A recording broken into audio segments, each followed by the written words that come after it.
Ézéchiel, chapitre 29.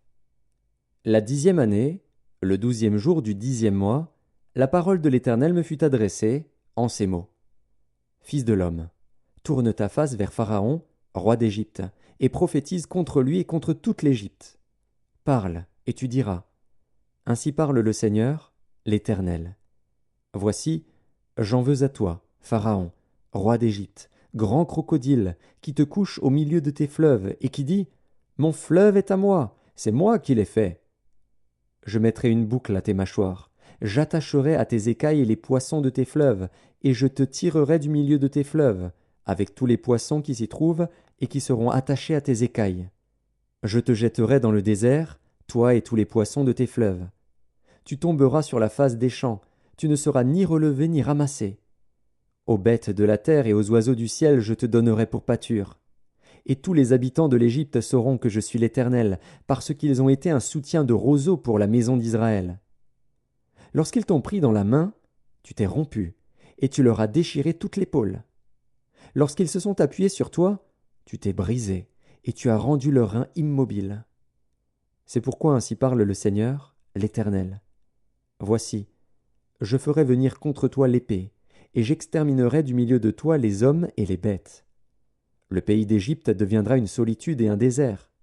Et ils sauront que je suis l'Éternel, parce qu'il a dit, le fleuve est à moi, c'est moi qui l'ai fait.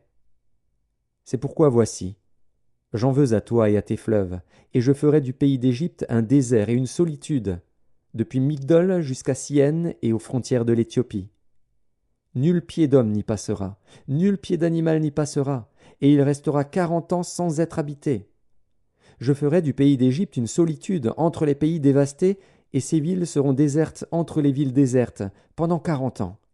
Je répandrai les Égyptiens parmi les nations, je les disperserai en divers pays.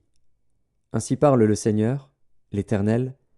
Au bout de 40 ans, je rassemblerai les Égyptiens du milieu des peuples où ils auront été dispersés.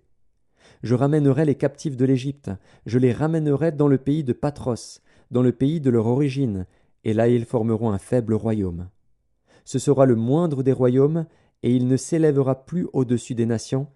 Je les diminuerai, afin qu'ils ne dominent pas sur les nations. Ce royaume ne sera plus pour la maison d'Israël un sujet de confiance. Il lui rappellera son iniquité quand elle se tournait vers eux, et ils sauront que je suis le Seigneur, l'Éternel. La 27e année, le 1er jour du 1er mois, la parole de l'Éternel me fut adressée en ces mots.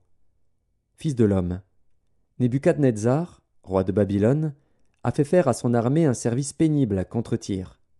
Toutes les têtes sont chauves, toutes les épaules sont écorchées, et il n'a retiré de Tyr aucun salaire, ni lui, ni son armée, pour le service qu'il a fait contre elle. C'est pourquoi ainsi parle le Seigneur, l'Éternel.